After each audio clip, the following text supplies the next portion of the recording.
우리 다 함께 자리에서 일어나셔서 사도신경함으로 2023년 신년 주일 예배를 하나님 앞에 드리겠습니다. 나는 전능하신 아버지 하나님 천지의 창조주를 믿습니다. 나는 그의 유일하신 아들 우리 주 예수 그리스도를 믿습니다.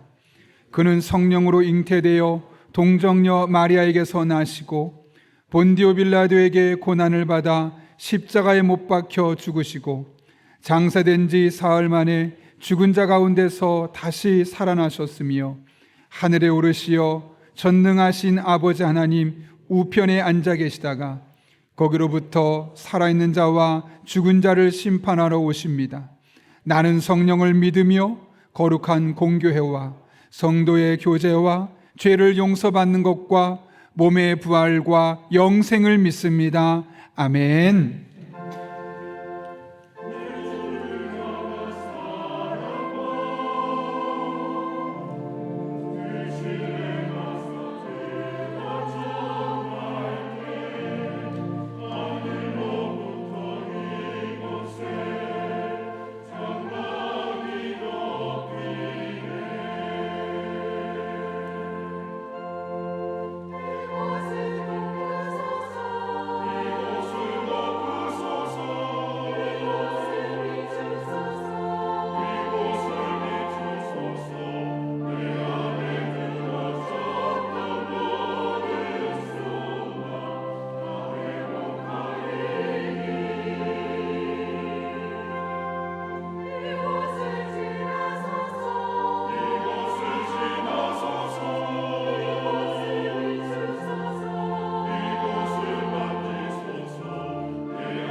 지극히 높은 주님의 낮이 성소로 들어갑니다. 세상의 신을 벗고서 주 보좌 앞에 엎드리리. 내 주를 향한 사랑과 그 신뢰가 사그러져 갈 때 하늘로부터 이곳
같이 자리에 앉으셔서 우리 주와 같이 길 가는 것 함께 찬양하시겠습니다.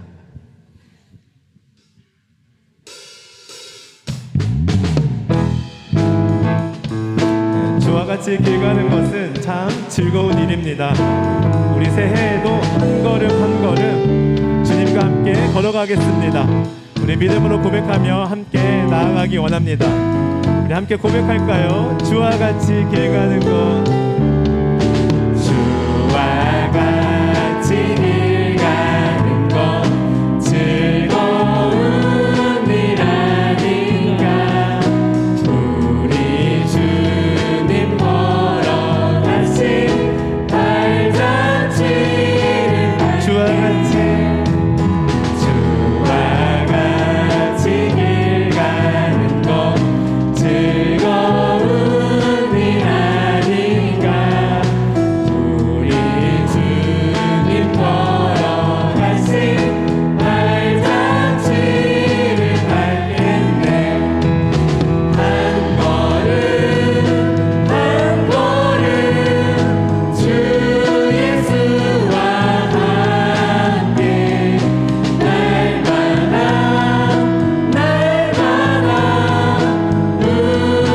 어린아이 같은 우리 어린아이 같은 우리 미련하고 약하나 주의 손에 이끌리어 생명길 한 걸음 한 걸음 한 걸음 한 걸음 주 예수와 함께 날마다 우리 꽃이 피는 들판이나 꽃이 피는 들판이나 험한 골짜기라도 주가 인도하는 대로 주와 같이 가겠네. 한 걸음 한 걸음 주 예수와 함께 날마다 우리 한 걸음 한 걸음 한 걸음 한 걸음 주 예수와 함께 날마다 우리 걸어가네. 우리는 어린아이 같이 미련하고 약하지만 주님 손에 이끌려 함께 가면 생명길로 갈 수 있습니다. 우리 새해에도 그 주님 손잡고 함께 걸어가길 원합니다. 우리 하나님께 영광의 박수 올려드리겠습니다.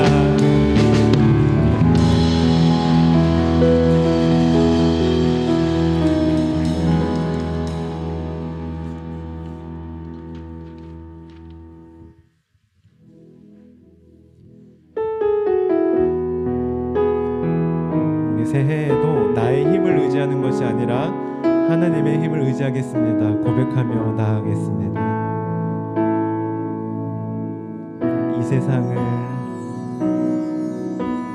이 세상을 살아가는 동안에 나의 힘을 의지할 수 없으니 기도하고 낙심하지 말 것은 주께서 참 소망이 되어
사랑과 은혜가 풍성하신 하나님 아버지, 저희에게 희망찬 2023년도 새해를 허락하시고 하나님 앞에 건강한 모습으로 첫 주일 신년 감사 예배를 드릴 수 있도록 인도해 주시니 진심으로 감사드립니다. 올 한 해도 저희 모두가 예배를 사랑하게 하시고 하나님을 가까이 하는 주의 자녀들 저희들이 언제나 주님의 은총 속에 사는 것을 더 없는 기쁨과 행복으로 여길 수 있게 하옵소서. 저희들을 지난 2022년도 한 해 가운데도 지켜주시고 보호하신 하나님을 기억해 볼 때 모든 것이 다 하나님의 은혜였음을 감사드립니다. 그럼에도 불구하고 저희들은 늘 부족하여 하나님의 은혜를 잊고 살아가려는 옛 습관들과 온갖 불경건의 모든 죄악들을 이 시간 아버지께 고백합니다. 긍휼이 많으신 예수님의 보혈로 용서하여 주시고 새롭게 변화된 피조물로 주님의 부르심에 합당한 생활을 할 수 있도록 새로운 마음과 새 영을 더욱 충만히 부어 주옵소서. 사랑이 많으신 하나님, 우리 교회가 새 복음의 사람 제자로 살게 하소서라는 목표를 세운 가운데 있습니다. 우리 교회 영화부에서부터 작년에 이르기까지 온 교회가 이 목표를 이루기에 힘쓰게 하시어 용인 지역 사회에서 아름다운 영향력을 끼쳐 하나님을 기쁘시게 하는 교회 되게 하옵소서. 또한 우리 교회 모든 성도들도 하나님의 말씀을 가까이 하며 살아갈 때 깨닫는 지혜를 주셔서 영적인 분별력을 가지고 일상의 삶 속에 모든 잘못된 부분에서 돌이켜 하나님이 허락하시는 시간들을 세상의 제약 가운데 허비하지 않고 세월을 아껴 주님을 사랑하며 주님의 선하신 뜻을 분별하여 맡겨진 직분을 주님의 손에 붙들려 잘 감당하게 하시고 주님께 더 가까이 나아가는 복 있는 사람으로 인도하시고 여러 가지 문제로 힘든 성도들의 가정도 회복되게 하여 주옵소서. 사랑이 많으신 하나님, 이 나라의 민족을 불쌍히 여겨주시고 도와주셔서 정치, 외교, 문화, 경제 모든 부분에 하나님의 통치가 이루어지게 하시고 우리나라가 선교하는 나라로 하나님 앞에 끝까지 쓰임받을 수 있는 복 있는 나라, 이 민족이 되도록 인도하여 주옵소서. 이 시간에도 세계 여러 곳에서 복음을 위해 헌신하시는 선교사님들에게 성령 충만함으로 사역을 감당하실 때 은혜가 있게 하시고 많은 영혼의 열매들이 맺어지도록 인도하여 주옵소서.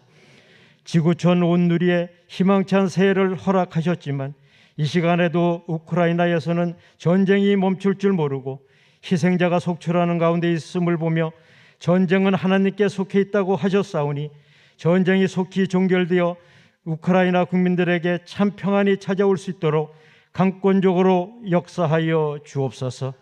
사랑이 많으신 하나님, 우리 교회 담임 목사님과 부교역자 모두 성령의 충만함과 영육 간의 강건함 그리고 가정에도 평안을 주셔서 행복한 마음으로 사명을 감당하시도록 인도하여 주시고 이 시간 담임 목사님 말씀을 전하실 때에도 성령의 기름 부으심으로 함께하사 말씀을 사모하며 새로운 한 해를 출발하는 우리 모든 성도들에게 성령의 임재 아래 은혜 받게 하시어 하나님의 뜻을 발견하며 삶에 적용하는 말씀이 되게 하여 주옵소서. 이 시간 시온 찬양대가 정성껏 준비한 찬양을 하나님께 드릴 때 기쁘게 받아주시며 모든 성도들에겐 은혜의 시간이 되도록 인도하여 주옵소서. 우리 앞에 열려진 새해를 복음의 사람으로 제자로 지혜롭게 살아가기를 원하시는 예수님의 이름으로 기도하옵나이다. 아멘.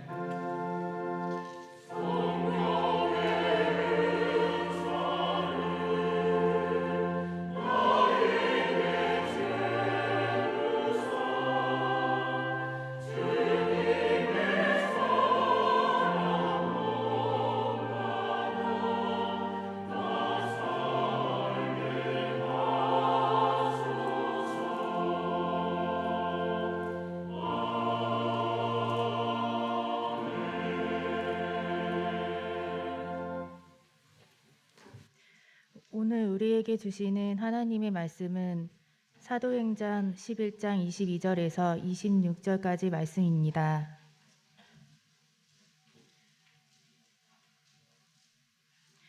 사도행전 11장 22절에서 26절까지 말씀입니다. 신약성경 207쪽에 있습니다.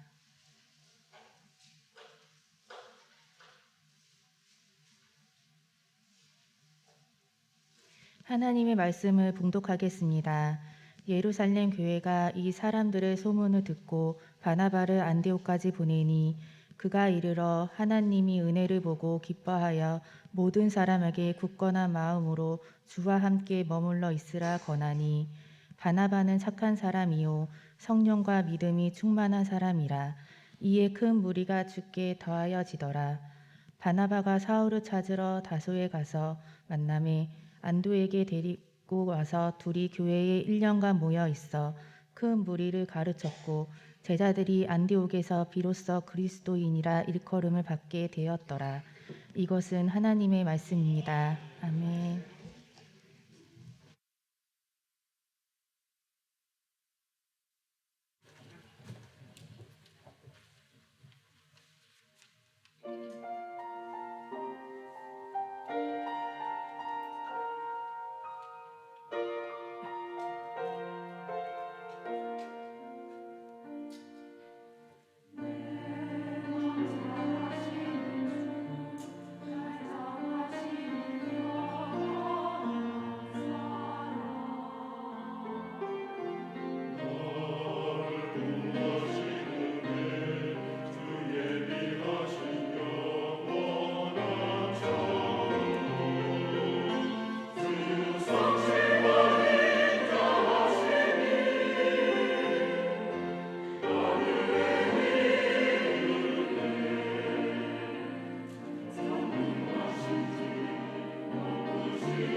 아멘.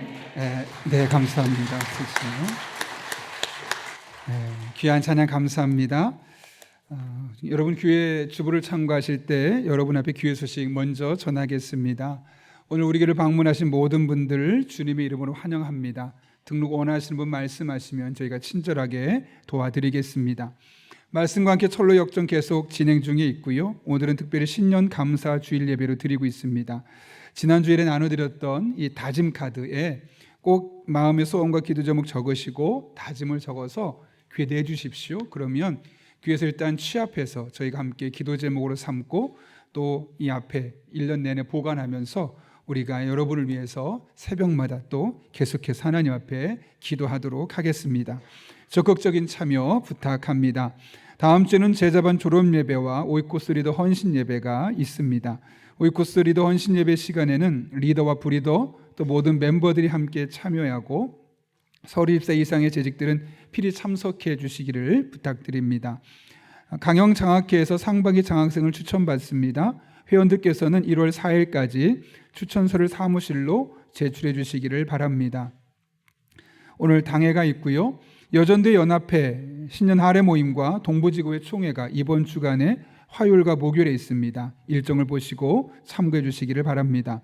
오이코스 리더 모임이 돌아오는 토요일 오전 6시 30분에 카페 아쉐르에서 모이게 됩니다. 모든 리더분들 함께 만날 수 있도록 적극적인 참여 부탁드리고요. 다음 주는 재직회와 피택자 교육이 있습니다. 2023년을 맞아서 교회에서 달력을 처음으로 제작을 했습니다. 교회가 어떻게 행사가 있고 또 내가 뭘 놓고 기도해야 될지 이 공동체성이 조금 더 강조되면 좋겠다 하는 마음에 달력을 예쁘게 준비했는데요. 가정마다 하나씩 가져가셔서 활용하시면 되겠습니다. 아울러 오늘은 권사회에서 떡국떡을 준비했는데 가져가셔서 집에서 가족들과 함께 또 한 끼 맛있게 식사하시면 좋겠습니다. 사랑의 성매드린 손길이 있습니다. 정진철 장로, 강명년 집사님 가정에서 자녀 결혼 감사로, 편학범 집사님 가정에서 범사의 감사로 사랑의 성매 드렸습니다. 전령 어려운 이웃들을 섬기는 데 사용하도록 하겠습니다. 정진철 장로님 가정에서 송구영신 예배 떡, 또 권사회에서 오늘 떡을, 또 김행승 원사님 가정에서 2023년 다이어리와 탁상 달력, 벽걸이 달력을 준비해 오셨습니다. 필요한 분들 1층 입구에서 자유롭게 가져가시면 되겠습니다. 교역자 동정입니다. 지난 송구영신 예배 때 인사드렸는데요. 임민선 목사님은 3교구와 청년부를 담당하고 최이상 목사님이 2교구와 아동부를 담당하고 설지혜 전도사님은 유치부를 담당해서 사역하게 됩니다. 교회 안에 또 빠르게 잘 적응하고 우리 교육부서에도 함께 은혜 가운데 섬길 수 있도록 기도해 주시기를 부탁드립니다. 우리 함께 기도하고 하나님의 말씀 계속 나누겠습니다. 거룩하신 아버지 하나님, 오늘도 우리를 불러주시고 하나님의 말씀 앞에 서게 하신 은혜 감사합니다. 말씀 듣는 이 시간 성령 충만하게 하시고 주시는 말씀이 내게 주시는 말씀을 들려지는 복된 시간 되게 하여 주옵소서. 예수님의 이름으로 기도하옵나이다. 아멘. 우리 한번 앞뒤 좌우에 있는 분에게 이렇게 인사하며 축복합니다. 하나님의 은혜가 당신에게 시작되었습니다. 이렇게 인사하겠습니다.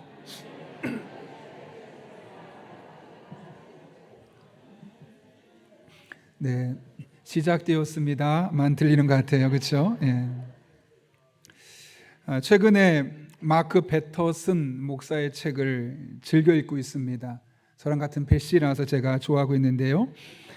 그분의 책 중에 올인이란 책이 있습니다. 오늘 설교의 앞에 올인 괄호하고 1로 써 있는데 그 책에 보게 되면 1세기에 있었던 편도 선교사들의 이야기가 기록되어 있습니다. 편도가 무엇이냐면 선교지로 떠나는데 왕복 티켓은 생각하지 않고 편도 티켓, 즉 가는 것만 구입한다는 겁니다. 그들은 편도 티켓을 가지고 선교지로 떠나는데 짐도 아주 간단하고 짐을 보통 어디에 싸갑니까? 캐리어나 가방에 싸가는데 그들은 관에다가 짐을 싸갑니다. 무슨 말이냐? 나 그곳에 가서 절대 돌아오지 않고 그곳에 내 생명을 바치겠다. 이런 마음으로 편도 선교사들이 사역하는 것이죠. 그 선교사 중에 밀른이라는 사람이 있는데요. 남태평양 제도의 뉴헤브리디스라는 지역의 원주민들은 그동안 선교사들이 오면은 오는 족족 잡아서 죽였습니다.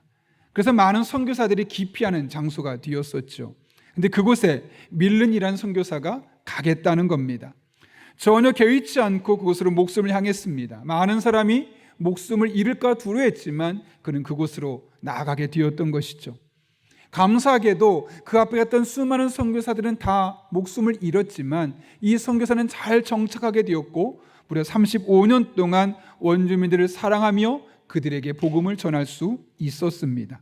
그리고 그가 세상을 떠나게 되었을 때 원주민들은 그의 무덤을 마을 정중앙에 그를 묻고 그의 묘비를 하나 세웠습니다. 그 묘비에는 이렇게 비문이 새겨 있었는데요. 그가 왔을 때 빛이 없었다. 그가 떠났을 때 어둠이 없었다. 참 짧은 문장이지만 주는 메시지는 얼마나 묵직한지 모릅니다. 이 이야기를 보면서 문득 설교하다 이런 생각이 들었습니다. 현장은 그와 전혀 다르겠지만 만약에 내가 목회를 하고 세상을 떠나게 되었을 때 만약 우리 성도님들에게 비문을 쓸 수 있는 권한을 준다면 뭐라고 쓸까? 밀른이란 선교사가 있었던 것처럼 그가 왔을 때 빛이 없었다, 그가 떠났을 때 어둠이 없었다 쓸 것인지, 아니면 정반대로 그가 왔을 때 어둠이 없었는데 그가 떠나고 나서 빛이 없어졌다, 이런 말을 들어서는 안 되겠다라는 생각이 들었습니다. 그래서 이런 마음으로 그가 왔을 때 빛이 없었다, 그러나 그가 떠났을 때는 어둠이 없었다 라는 말을 듣는 목회를 해야겠다라고 결심했던 순간이 있습니다. 계속해서 이 책의 저자 마크 베터스는 이렇게 말합니다. 예수님은 우리를 편안하고 즐겁게 만들어주기 위해 십자가에서 죽으신 것이 아니다. 우리를 위험에 빠뜨리려고 죽으셨다. 지금은 우리 인생의 목적이 안전하게 죽음에 다다르는 것인 양 사는 것을 중단해야 할 때이다. 지금은 모든 것 중에서 가장 귀한 분을 위해 우리의 모든 것을 걸고 모든 힘을 쏟을 때이다. 많은 사람이 병들지 않고 큰 문제 없이 이 세상 살다 떠나면 됐지 뭐 이런 마음으로 살고 있지만 그리스도는 그런 삶의 자세로 살아서는 안 된다는 거죠. 오히려 이 세상 가장 귀한 분이신 하나님 앞에 나의 인생의 모든 것을 올인하고 내가 가진 모든 역량을 올아웃 쏟아붓는 그런 삶을 사는 것이 우리 그리스도인의 숙명과도 같음을 말씀하고 있는 겁니다. 여러분, 미국 땅에 얼마나 많은 목회자가 있었습니까? 정말 똑똑한 목회자도 있었고요, 언변이 탁월한 목회자도 있었습니다. 그런데 하나님께서는 그 많은 목회자들, 다양한 재능을 가진 목회자들 중에 유독 구두 수성공에 불과했던 무디를 들어 쓰셨습니다. 저는 그 이야기를 들을 때마다 궁금했습니다. 도대체 무디의 어떤 점 때문에 하나님이 그를 쓰셨을까? 아니 기왕이면 똑똑한 사람, 아니 기왕이면 말 잘하는 사람, 아니 기왕이면 인맥이 많아서 한마디만 말해도 많은 사람에게 복음이 퍼질 수 있는 그런 사람을 쓰셨으면 훨씬 더 효과적이었을 텐데 하나님은 왜 똑똑하지도 못하고 약간 어눌하게 말하고 인맥도 탄탄하지 못했던 한낱 구두수성공에 불과한 무디를 쓰셨을까? 늘 궁금했습니다. 그런데 어느 책을 읽다가 그 이유를 분명히 알 수 있었습니다. 그 책엔 이렇게 써 있었는데요, 하나님께서 전적으로 자신을 하나님께 바친 사람과 함께 무엇을 하실지, 그 사람을 위해 무엇을 하시고 그 사람을 통해 무엇을 하시고 그 사람 안에서 무엇을 하시고 그 사람을 사용하여 무엇을 하실지 세상에 똑똑히 보여주어야 할 것입니다. 누가 한 말일까요? 바로 무디가 했던 말입니다. 무디는 자신의 일평생을 이렇게 살겠노라 결단했던 거죠. 나의 인생을 전적으로 하나님께 바쳐서 하나님이 내가 인생을 전적으로 바칠 때 나를 위해서 어떤 일을 하시는지, 나를 통해서 어떤 일을 하시는지, 하나님이 나의 안에서 무슨 일을 어떻게 하고 계신지를 세상에 똑똑히 보여주는 삶을 살리라, 이런 마음을 가지고 그에게 주어진 일상의 삶을 살아갔다는 겁니다. 그리고 그가 그렇게 살 수 있었기 때문에, 또 그 하나님을 경험할 수 있었기 때문에 다른 누군가에게 이와 같이 도전할 수 있었던 겁니다. 여러분, 하나님의 역사는 언제나 하나님께 올인하는 사람, 전적으로 하나님만 붙들고 그 하나님만 의지하고 그분을 위해 살겠노라고 결단하는 사람을 통해 이 땅에 이루어져 왔음을 우리는 잊지 말아야 하겠습니다. 그렇다면 우리도 마찬가지입니다. 우리가 우리의 인생을 하나님 앞에 올인할 때, 또 무디처럼 쓰임받기를 사모할 때 하나님은 우리를 무디처럼 사용하여 주실 것입니다. 그리고 우리를 통해서 누군가에게 이와 같이 도전할 수 있는 영적인 역량을 또한 허락해 주실 것입니다. 오늘 본문은 그렇게 하나님께 올인했던 사람들의 이야기를 우리에게 소개하고 있습니다. 예루살렘 교회에 대한 박해로 인해 흩어진 사람들이 복음을 전했죠. 많은 사람들이 예수님을 믿기 시작했습니다. 특별히 안디옥 지역에서 그런 일이 많이 일어났는데 오늘 읽진 않았지만 21절에 이렇게 기록되어 있습니다. 주의 손이 그들과 함께 하심에 수많은 사람들이 믿고 주께로 돌아오더라. 안디옥 교회에 수많은 사람이 예수님을 믿게 되었다는 거죠. 여기 수많은 사람은 어떤 사람을 말하는 걸까요? 과거에 교회를 다녔던 사람들, 예수님을 믿었던 사람들을 말하지 않습니다. 전혀 예수님을 알지 못했던 사람들, 신앙생활이 뭔지도 몰랐던 사람들, 아니 예수님이 아니라 이방신 우상을 섬겼던 이방인들이었습니다. 쉽게 말하면 초신자였습니다.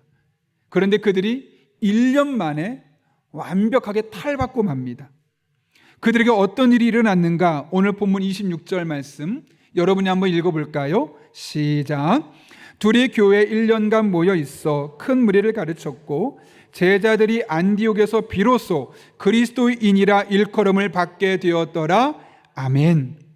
여기 보게 되면 안디옥 교회 성도들을 향해서 다른 사람들이 그리스도인이라고 불렀다는 것이죠.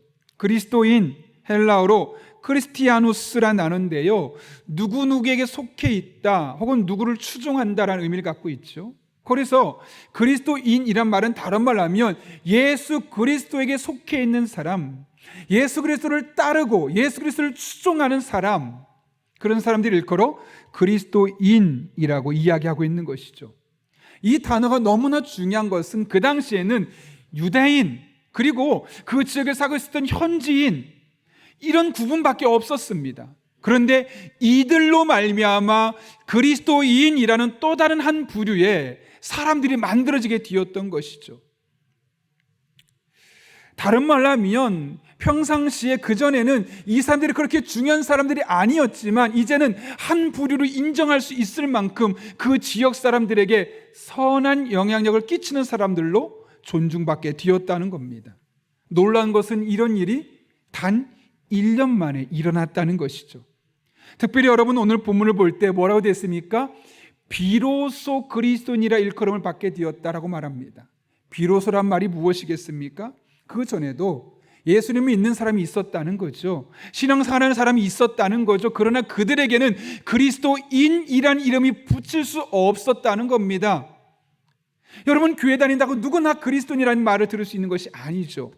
그런데 오늘 본문을 보게 되면 예수 믿은 지 1년밖에 되지 않았던 그들에게 이 사람들은 그리스도인입니다. 그리스도를 철저히 따르고 그를 추종하는 그리스도께 속해 있는 자들입니다 라는 말을 듣는 이들로 바뀌게 되었다는 것이죠. 어떻게 1년 만에 이런 놀라운 은혜, 이런 변화가 가능할 수 있었을까요? 우리가 아까 읽었던 26절 앞부분에 이런 말이 있죠. 안디옥에 데리고 와서 둘이 교회에 1년간 모여 있어 큰 무리를 어떻게 했습니까? 가르쳤고.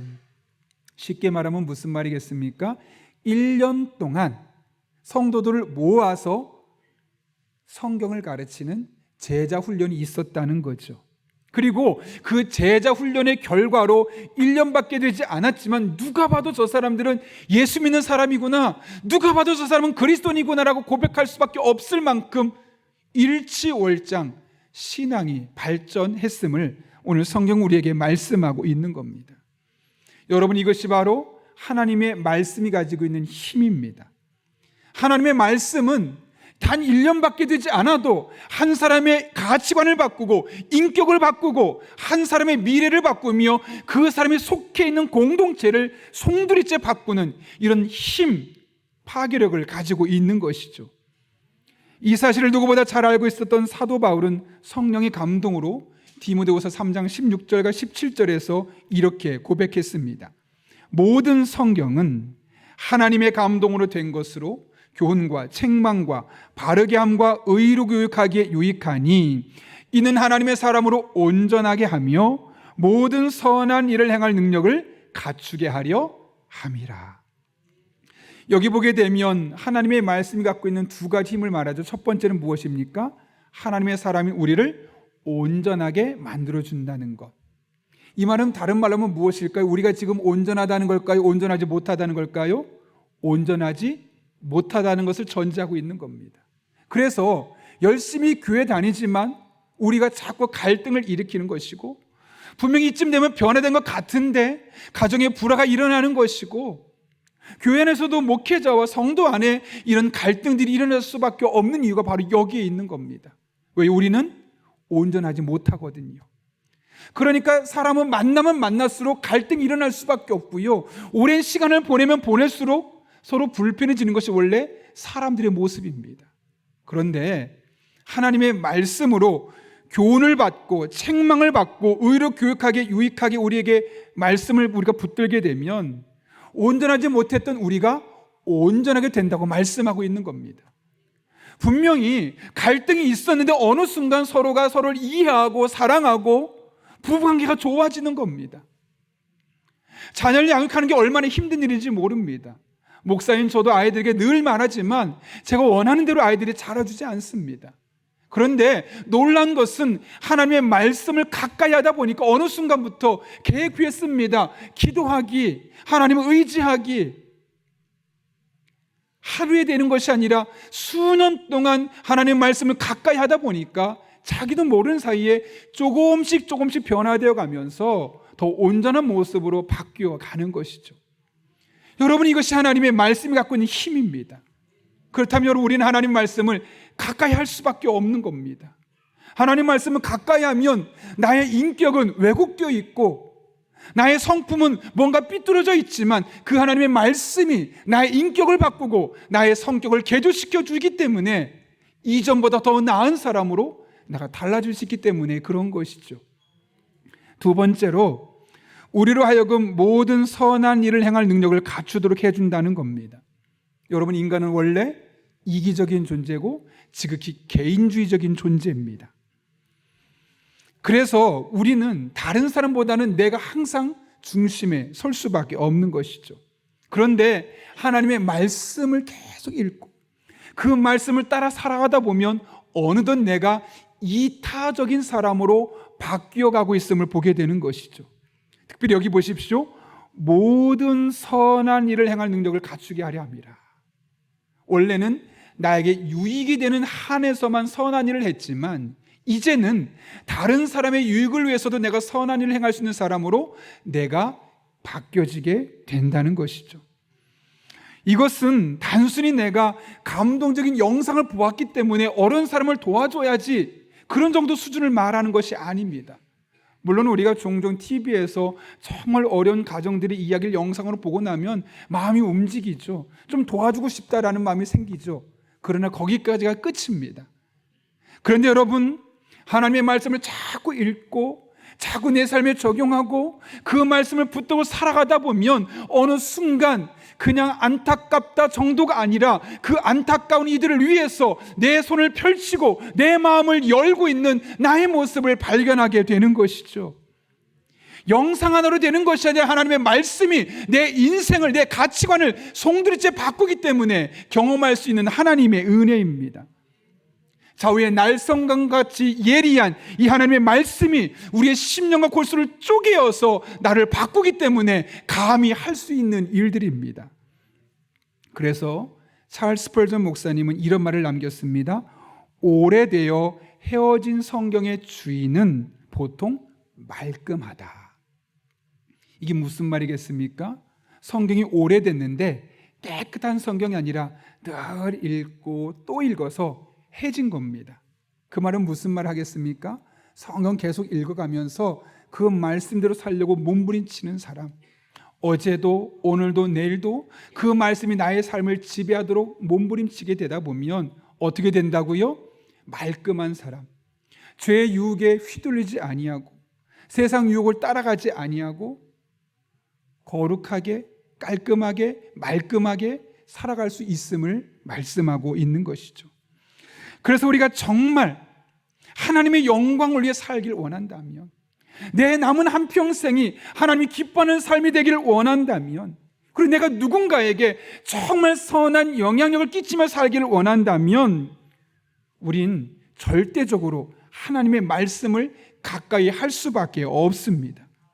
말씀을 정기적으로 읽어야 하고, 주일에 선포되는 하나님의 말씀을 내게 주신 말씀으로 붙들고 그 말씀을 지키려고 몸부림쳐야 하며, 교회에서 실시하는 성경 공부에 들어가서 그 말씀을 나 혼자도 읽고 나 혼자도 해석할 수 있을 만큼의 역량을 갖추게 될 때, 오래된 헤어진 성경의 주인이 되어서 말끔한 삶을 살아갈 수 있게 되는 것이죠. 그래서 사도 요한은 마지막 시대를 살아가는 우리에게 요한계시록 1장 3절에서 이렇게 말합니다. 이 예언의 말씀을 읽는 자와 듣는 자와 그 가운데 기록한 것을 지키는 자는 복이 있나니. 여러분은 무엇이 복이라고 생각합니까? 남들보다 조금 더 많은 돈을 벌면, 남들보다 한 번 더 일찍 승진해서 내가 조금 더 높은 자리에 올라가면, 혹은 내 자녀가 내가 원하는 만큼 성공해서 누군가에게 자랑할 수 있을 만하면 그것이 진짜 복이라고 생각하십니까? 물론 그런 것들도 복의 한 부분일 수 있지만, 진짜 복은 하나님의 말씀을 들었는데 그 말씀대로 내가 지키게 되고 그 말씀대로 살게 되는 겁니다. 왜요? 그렇게 되면 어떤 일이 생긴다고요? 온전하지 못했던 내가 온전해지잖아요. 지극히 이기적이었던 내가 모든 선한 일을 행할 수 있는 하나님의 사람으로 바뀌잖아요. 여러분, 그렇다면 그것이야말로 진짜 복이라는 것을 우리는 인정할 수밖에 없는 것이죠. 진짜 복은 하나님의 말씀을 읽고 듣고 그 가운데 기록한 것을 지킬 수 있는 사람이 진짜 복된 사람입니다. 저는 바라기는 여러분들이 그런 분들 될 수 있기를 바랍니다. 러시아의 도스토예프스키, 어렵죠? 많이 들어보셨을 겁니다. 젊은 시절에 그의 성격은 매우 사납고 괴팍하고 매사에 비판적이었습니다. 그래서 보는 것마다 욕하는 겁니다. 사실 여러분, 사람마다 누구나 장점이 있지 않습니까? 근데 이 사람은 분명히 장점이 있음에도 불구하고 약점만 끄집어내는 겁니다. 수많은 장점이 있어도 그 한 가지 약점을 물고 늘어져서 그렇게 사람을 괴롭히는 했던 것이죠. 그러다 보니까 사람을 욕하고, 또 교회도 분명히 좋은 일들 많이 하는데 하나 마음에 안 들면 그거 가지고 교회를 싸잡아서 교회는 나쁜 곳이라고 비판하며 다녔고, 나라도 이제 마음에 안 드는 겁니다. 분명히 좋은 점이 있음에도 불구하고 나쁜 것만 찾아내니까요. 결국 그는 공산주의 사상에 빠져서 닥치는 대로 만나는 대로 싸울 수밖에 없었고, 그의 인생은 난폭한 삶을 살 수밖에 없었습니다. 그러다 결국 체포되었죠. 나라를 비판하고 체제를 비판했다는 이유로 그는 결국 사형 선고까지 받게 됩니다. 그런데 다행히도 황제가 그런 도스토예프스키를 예쁘게 봐서 사형 집행은 정지하고 시베리아의 감옥에 유배시켰습니다. 여러분, 시베리아 감옥이 얼마나 고통스러운지 모릅니다. 다른 것보다 더 기온이 낮죠. 마음을 나눌 수 있는 사람이 아무도 없죠. 그곳에서 비판적으로 이야기하면 언제든 무시를 당하고 그를 제재를 가할 수밖에 없었기 때문에 이곳에 있었던 시간은 그에게 너무나 고통스러운 시간이었습니다. 그런데 어느 날 한 여인이 그에게 찾아와서 전도를 하면서 성경책을 하나 건네는 겁니다. 평소에 그는 기독교를 무시했었기 때문에 쓸데없는 짓이라고 생각했지만 계속 있다 보니까 너무 심심합니다. 지루합니다. 그러면 성경책이나 한번 읽어볼까? 그렇게 성경을 하나씩 읽어나가기 시작합니다. 그렇게 그가 감옥에 4년 동안 있었는데 그 4년 동안 성경을 매일매일 읽어가면서 그의 성격이 180도 환골탈퇴하게 되었습니다.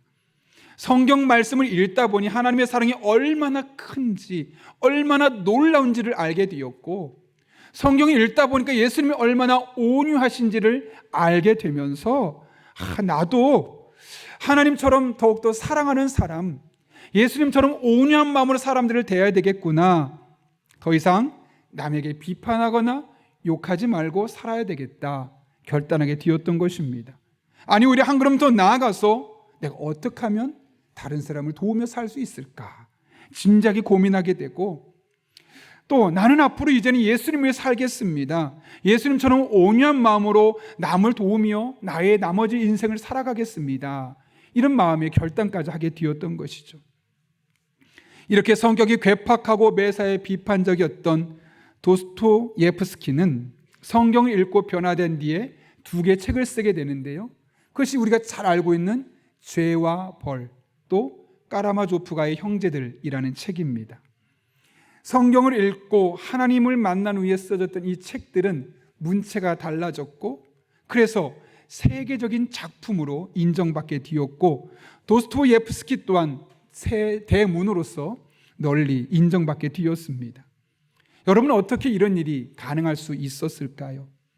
사람을 보는 시각이, 또 이 세상을 보는 관점이 달라졌기 때문에 그렇습니다. 그리고 이것은 그가 지난 4년 동안 하나님의 말씀을 꾸준히 읽어가면서 그 말씀에 기록된 하나님의 성품, 그 말씀에 기록되어 있는 예수님의 성품을 나의 것으로 바꾸려고 했었던 그의 열정적인 노력 때문에 가능할 수 있었던 것이죠. 여러분, 그렇다면 우리 인생도 마찬가지 아니겠습니까? 만약 우리가 도스토예프스키처럼 날마다 하나님의 말씀을 읽고 그 말씀을 나의 삶에 적용하고 내가 이 말씀대로 살아야리라 라고 결단하며 살아간다면 우리의 시각이 얼마나 달라지겠습니까? 세상을 바라보는 관점이 얼마나 놀라운 변화를 맞이하겠습니까? 당연히 우리의 말투가 달라질 것이고, 남들을 바라보는 시선이 달라지게 될 것이고, 인간 관계가 달라질 것은 말할 필요가 없는 것이죠. 제가 어제 너무나 기쁜 소식을 하나 연락을 받았는데요. 15년쯤에 제가 사역했던 교회에서 만났던 분인데 연락이 왔습니다. 사실 그분은 그 지역의 상권을 쥐락펴락했던 조직폭력배였습니다. 어느 날 그분이 교회를 찾아온 겁니다. 다들 깜짝 놀랐습니다. 저 사람이 왜 우리 교회로 왔을까? 겁이 났습니다. 교회에서 혹시 해코지하는 거 아닌가? 그런데 나중에 그분이 교회에 와서 왜 교회 오게 되는지 이야기를 듣고 나서 모두가 공감할 수 있었습니다. 사실 그분에게는 아내가 있었고 딸아이 하나가 있었는데요. 아내가 신경쇠약에 걸려 있었고 자살 시도도 하고 있었고 우울증이 걸려 있었는데, 그러다 보니 부부관계가 결코 좋을 수가 없었죠. 당연히 그런 가정에서 자라는 딸아이는 어땠겠습니까? 늘 인생에 맥이 없습니다. 즐거움이 없습니다. 아이 또한 우울하게 자기에 주어진 일상을 그냥 하루하루 살아가는 겁니다. 그런데 마침 그 당시 제가 섬겼던 교회 한 권사님이 그 여자 성도님을 만나서 전도를 하게 되었고 교회로 오게 되었는데, 이분이 교회에 와서 예배 드리고 성경 공부하고 또 아이가 예배 드리면서 조금씩 변화되는 겁니다. 늘 즐거움도 없고 울기만 우울했던 그 어린아이가 너무 밝아지는 거예요. 그리고 신경쇠약에 걸렸고 자살 시도까지 했고 늘 싸웠던 이 아내가 어느 순간부터 표정이 바뀌는 거예요. 남편이 이해가 안 되는 거예요. 그동안 그 지역에서 가장 큰 저택에서 살게 해줬고 명품이란 명품은 다 사줬는데 그래도 얼굴에 늘 우울증이 있었고 신경쇠약에 걸렸고 그렇게 해줌에도 불구하고 맨날 싸웠는데 어느 순간부터 아내가 웃고 다니고 딸아이는 아빠 나랑 교회 가요 하러 가니까 이거 뭔가 있구나, 그런 마음이 들었던 겁니다. 그래서 자기 바로 밑에 있는 부하 한 명을 데리고 교회를 오게 되었던 것이죠. 그리고 등록하고 교회를 다닙니다. 근데 여러분, 사람이 금방 변하던가요? 변하지 않던가요? 잘 변하지 않아요. 몇 개월 뒤에 연락이 왔습니다. 교도소에 수감됐다는 겁니다. 제가 교구 목사였기 때문에 신방을 가야 됐죠. 그래서 과천에 이제 의왕 쪽에 있는 서울구치소에 제가 그분을 신방을 가게 되는데, 가다가 문득 어떤 선물을 주면 좋을까? 그래서 사실 교도소에서 그렇게 유용한 게 있지 않을 것 같아서 고민하다가 제가 평상시에 차에 갖고 다니는 조그만 성경이 하나 있어서 이걸 좀 선물을 주자. 특별히 내가 보던 걸 주면 조금 더 열심히 성경을 보려 하지 않을까? 그런 마음에 찾아가서 그분에게 나중에 제가 성경을 좀 이따 넣어줄 테니까 꼭 읽어보시라고. 다 읽으면 힘드시니까 신약 성경만 꼭 읽어보시라고. 이거 제가 신방 때마다 쓰던 성경이고 아끼는 성경이니까 꼭 읽어보시라고. 그리고 제가 선물로 드리는 거니까 꼭 읽어보십시오. 그렇게 신신당부라고 왔습니다. 그리고 나서 저는 이제 또 고척동으로 교회를 옮기게 되었는데요. 그리고 나서 15년이 뒤었는데 벌써 연락이 온 겁니다, 어제. 근데 그분이 쓴 이 문자가 너무너무 감동적입니다. 15년 전에 그분의 입에서 나올 수 없는 단어들, 표현들, 용어들이 나오는 겁니다. 목사님, 이 어려운 시기에 목회하기 힘드실 텐데 제가 목사님에서 기도하겠습니다. 목사님 건강하시고 목회 열심히 즐겁게 하십시오. 이런 식으로 문장을 길게 써서 저한테 문자를 보내는 겁니다. 제 마음이 어땠을까요? 15년 동안 무슨 일의 변화가 있었던 것인가? 15년 동안 하나님의 말씀을 붙들고 교도에서 주었던 그 말씀을 붙들고 내가 하나님의 말씀을 붙들고 하루하루 살아가리라. 내 아내를 변화시켰고 내 딸을 변화시켰던 그 말씀, 나도 그 말씀 붙들고 살아가리라. 조직폭력배 생활을 청산하고 자그마한 기업을 운영하며 예전만큼 돈을 벌지 못하지만 행복하게 살고 있노라고. 기회되면 목사님 꼭 보고 싶다고 연락이 왔습니다. 그 이야기를 듣고 제 마음속에 얼마나 큰 감동이 있었는지 모릅니다. 여러분, 사람은 쉽게 변하지 않습니다. 변해야지라고 말한다고 해서 변하는 것이 사람이 아닙니다. 그러나 하나님의 말씀을 내게 주시는 말씀으로 받고 그 말씀을 나의 삶에 구체적으로 적용하며 그 말씀대로 한 걸음이라도 걸어갈 때 그 말씀이 나의 영과 혼과 골수를 쪼개어 우리를 변화시키는 겁니다. 내가 나를 변화시키는 것이 아니고 하나님의 말씀이 나를 변화시키는 겁니다. 그러므로 여러분의 인생이 달라지길 원한다면, 여러분의 삶이 지금보다 훨씬 더 나은 삶이 되길 원한다면 하나님의 말씀을 가까이 하십시오. 여러분의 삶이 변하게 될 것입니다. 그리고 여러분이 변하면 가장 먼저 여러분의 가정이 변하게 될 것이고, 여러분의 가정이 변하면 여러분의 자녀가 달라지게 될 것이며, 그러면 우리 지역사회가 놀랍게 변화되게 될 것입니다. 바라긴 이런 은혜가 저와 여러분들의 삶 가운데 날마다 경험될 수 있기를 예수님의 이름으로 축원합니다. 우리 한 1분 정도지만 하나님 앞에 간절한 마음으로 기도하면 좋겠습니다. 우리들의 삶을 하나님 앞에 내려놓고, 하나님, 저희로 하여금 하나님의 말씀을 들을 때마다 그 말씀을 내게 주신 말씀으로 듣게 하시고 매일매일 말씀을 사모하게 도와주시고, 그래서 그 말씀이 나를 변화시키는, 내 의지가 나를 변화시키는 것이 아니라 그 하나님의 말씀이 나를 변화시키는 것을 날마다 경험하게 도와주셔서 이를 통하여 내가 이 세상을 살아가며 선한 영향력을 끼치며 살아갈 수 있게 달라고, 그렇게 하나님 기뻐하는 삶을 살 수 있게 달라고, 나의 삶에 하나님의 은혜와 하나님의 도우심과 능력이 날마다 경험될 수 있게 달라고, 우리 시간 한 1분 정도지만 주님의 도우심을 구하며 함께 기도하겠습니다. 거룩하신 아버지 하나님, 오늘도 우리를 주님 전에 불러주시고 함께 예배하게 하신 은혜 진심으로 감사를 드립니다. 하나님의 말씀 내게 주신 말씀으로 받습니다. 하나님 아버지, 내가 결단한다고 좋은 영상을 본다고 변화하지는 않지만 하나님의 말씀을 내게 주신 말씀으로 받고 그 말씀대로 살려고 한 걸음 한 걸음 걸어갈 때 나의 삶에 자그마한 변화들이 일어나서 놀라운 변화가 일어날 줄로 믿습니다. 매일매일 주시는 말씀을 내게 주신 말씀으로 받기를 원합니다.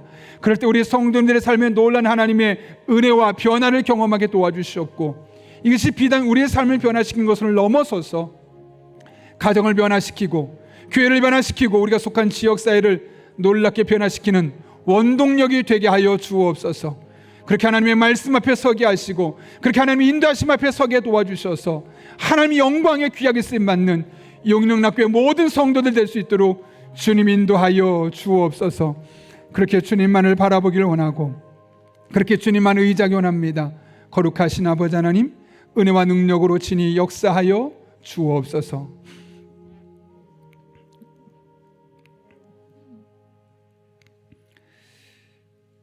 거룩하신 아버지 하나님, 2023년을 시작하며 첫 주일 예배에 하나님의 말씀을 붙들고 살아가는 것이 얼마나 귀하고 복된 것인지를 다시 한번 깨닫게 하신 은혜 진심으로 감사를 드립니다.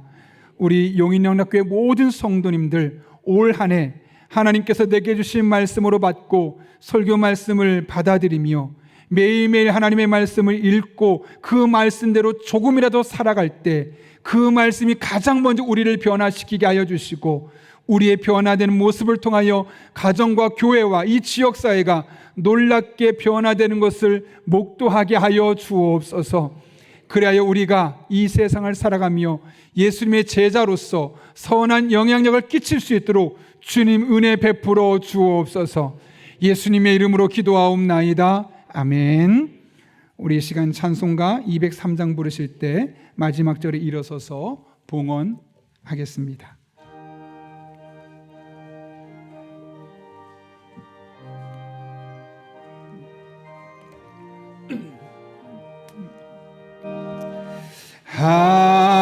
하나님의 말씀은 생명의 말씀이라. 광야 같은 세상에 길 잃고 방황할 때 절망 중에 빠진 이 몸 하나님 보호하사 생명샘이 솟아나와 새 힘이 넘칩니다. 하나님의 말씀은 은혜의 말씀이라. 누구든지 믿고서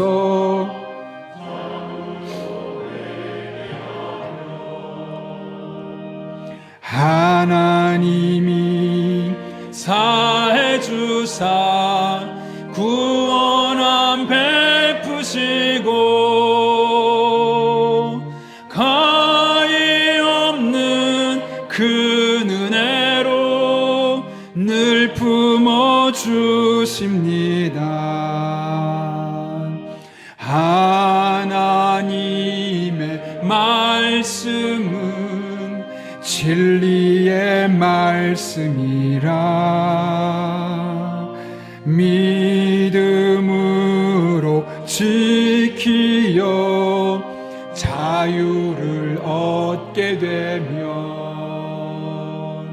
어려운 일 힘든 일도 담대히 할 수 있어. 온전하신 말씀으로 승리케 하십니다. 하나님의 말씀은 이 시간 가정에서 예배 드리신 분들은 준비한 예물을 정성껏 드리겠습니다.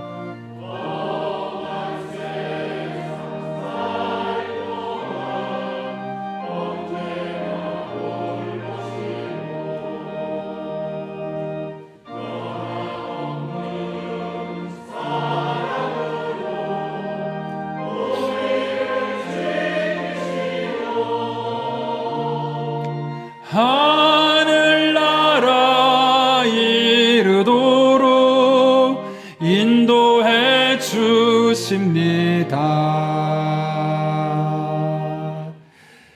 살아계신 아버지 하나님, 생명의 말씀, 은혜의 말씀, 진리와 사랑의 말씀으로 광야 같은 세상에서 길을 잃고 방황할 때 절망 중에 빠져 있는 우리를 보호하시고 건져주셔서 지난 2022년을 보낼 수 있게 하시고 지난 한 주를 믿음으로 보낼 수 있도록 인도하시는 해 진심으로 감사를 드립니다. 이 모든 것이 하나님의 은혜였음을 알기에 이 시간 우리의 신앙을 고백하며 하나님 앞에 다양한 제목들로 예물들을 드립니다. 이 모든 예물 기쁘게 받아주시옵고 우리 성도 한 사람 한 사람의 삶에 2023년에 생명의 말씀, 은혜와 진리와 사랑의 말씀으로 우리를 지켜주시고 보호하시고 선한 길로 인도하여 주옵소서. 우리 성도님들의 피와 땀과 눈물이 배어있는 예물들이오니 단 한 푼도 허투루 쓰여지지 아니하도록 우리에게 영적인 지혜와 분별력을 더해 주시며 하나님 아버지의 마음을 시원케 하는 일에만 사용되게 하여 주옵소서. 우리 성도님들의 삶의 자리로 나아갑니다. 하나님께서 때를 따라 돕는 은혜로 힘과 능력과 지혜와 만남의 복을 주시고 무엇보다 늘 성령으로 충만하게 인도해 주셔서 마땅히 기도할 바를 알게 하시고 그렇게 기도할 때마다 모든 것을 합력해 선을 이루시는 하나님의 은혜를 경험하고 간증하며 살게 하여 주옵소서. 날이 많이 추워졌습니다. 어르신들의 영적인 건강과 육체의 건강을 지켜주셔서 어느 곳에 있든 하나님의 날개 그늘 아래 보호받게 도와주시고 다양한 이유로 질병에 노출되어 힘든 시간을 보내고 있는 성도님들 일일이 기억하시고 그들의 삶을 새롭게 하여 주셔서 함께 하나님 앞에 나와 예배드릴 날이 속히 이르게 하여 주옵소서. 이 한 주간 지켜주시고 2023년 우리 성도들의 삶 가운데 변함없이 함께 할 줄로 믿사오며 예수님의 이름으로 기도하옵나이다. 아멘. 우리 함께 파송의 찬양 부르고 축도함으로 오늘 예배 마치도록 하겠습니다.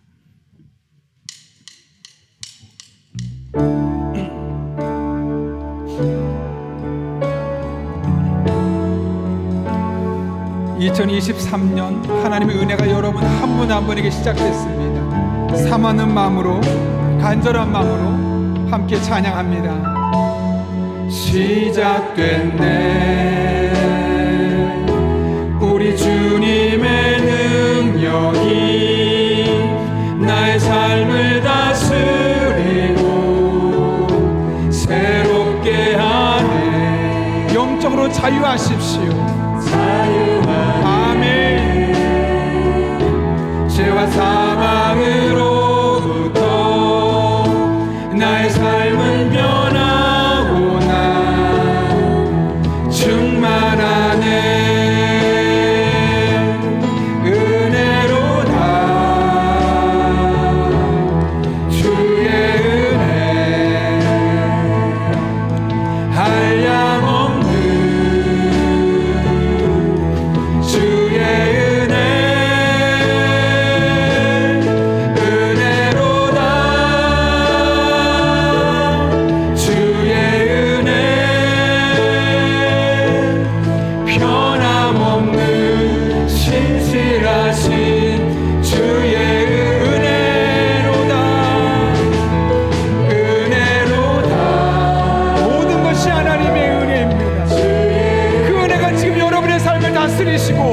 여러분과 함께하고 계십니다.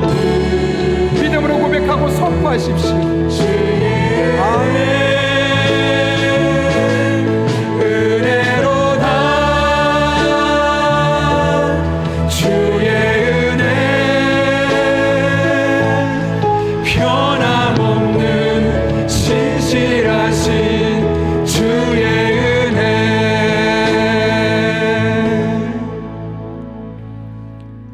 지금은 변함없고 신실하신 우리 주 예수 그리스도의 은혜와 하나님 아버지의 사랑하심과 힘주시고 능력주시고 지혜주시고 성경 말씀을 깨닫게 하시는 성령님의 역사하심이 오늘 주신 말씀을 내게 주신 말씀으로 받고 어떤 상황 속에서도 하나님의 말씀을 가까이 하며 이 말씀을 통해 우리의 인격이 변화되고 우리의 삶이 변화되는 삶을 사모하며 남은 한평생 믿음으로 살기로 결단하는 이 자리에 머리 숙인 한 영혼에게 그들의 삶의 자리, 우리 교회와 나라와 민족, 북한 땅과 온 세계 열방 가운데 이제부터 영원토록 함께 하시옵기를 간절히 축원하옵나이다.